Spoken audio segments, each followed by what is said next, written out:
Welcome to Everyday English Conversations. Today, we're addressing a puzzling question. Why do we sometimes feel tired even if we haven't done much? Emily, have you noticed this in your day-to-day life? Absolutely, David. There are days when I stay home, barely move, and yet by nightfall, I'm exhausted. It almost seems like my body's running a marathon even when I'm just reading or watching TV. That's a common experience. To kick things off, let's clarify what doing nothing actually means. It's easy to think only physical activity drains us, but is that really the case? Not exactly. Even when we're physically still, our minds can be hard at work. Mental energy consumption can be surprisingly high, especially if we're worrying or planning. The brain uses about 20% of our daily energy, even at rest.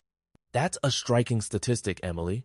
Can you explain how mental activity can make us feel physically tired, even in the absence of movement? Sure, imagine your brain as a computer running multiple programs in the background. Even if you're sitting, constant thoughts, worries, or problem-solving use up glucose, the brain's main fuel, leading to mental fatigue. So, is it fair to say that a mentally stressful day could leave us as tired as a physically active one? Definitely. Research from Stanford found that sustained cognitive load can double perceived fatigue, similar to what athletes feel after moderate exercise.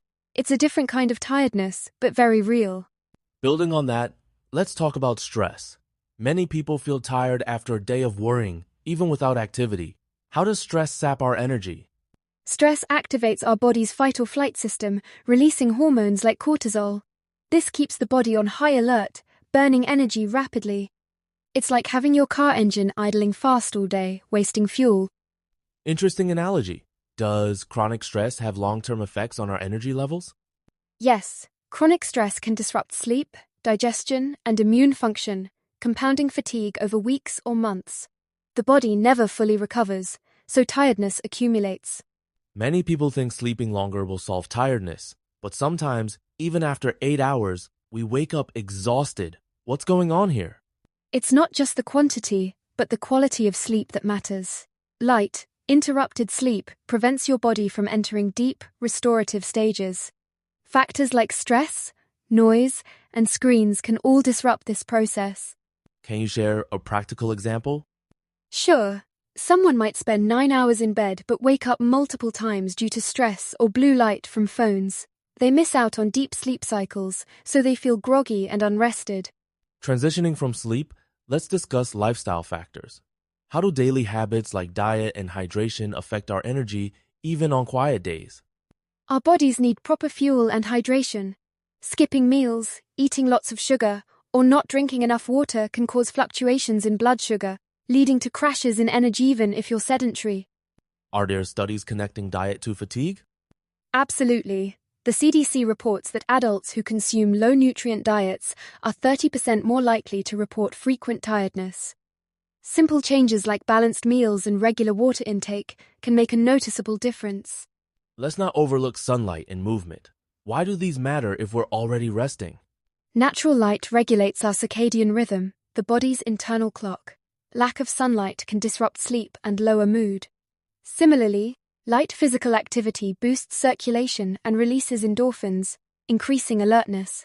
Would a short walk make a difference on a lazy day? Yes. Even a 10-minute walk outdoors can elevate mood and energy by up to 20%, according to Harvard Health.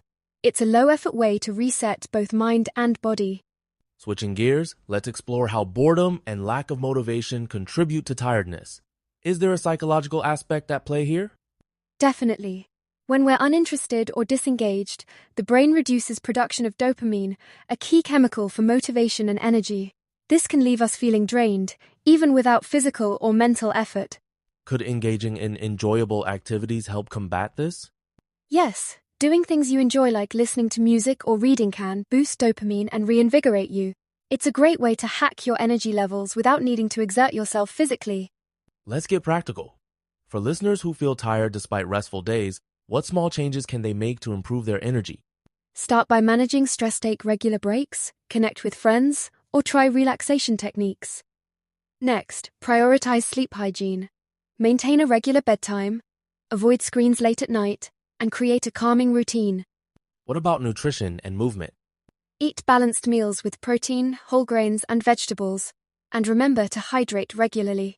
Even minimal movement, like stretching or walking, can make a big difference in fighting fatigue. Sometimes, people believe being constantly tired is just normal. What common misconceptions do you see, and how can people overcome them?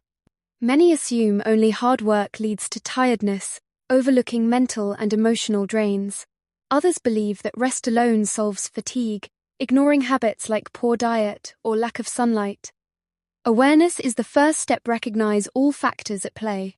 Can you suggest ways to break these patterns? Track your habits for a week. Note sleep, stress, diet, and activity. Seeing patterns helps you target specific changes, rather than assuming tiredness is inevitable. Before we wrap up, let's quickly review some essential vocabulary from today's episode that can help listeners describe and discuss energy and tiredness in English. Great idea. We covered tired, needing to rest, stress, feeling worried, energized, power to do things, lifestyle, your daily habits, and relaxed, rest and feel calm. These words help us explain not just how we feel, but why we feel that way. Using them accurately can make conversations about well-being much clearer. Absolutely. Understanding and using the right terms is the first step to taking control of your energy and health. To sum up, today we've learned that feeling tired isn't always about physical activity. Our minds, emotions, habits, and environment all play a part. Emily, what's your biggest takeaway? I now realize that even doing nothing can involve hidden energy drains. By adjusting small things like managing stress, improving sleep, eating well, and engaging in enjoyable activities, I can feel more energized. That's a powerful insight. Remember, everyone, small positive changes can have a big impact on your daily energy. Don't hesitate to rest and listen to what your body and mind are telling you. Thanks, David, for such a helpful discussion. And thank you to our listeners for joining us. Stay curious, take care of yourself, and see you next time. Goodbye, everyone. Have a great, energized day.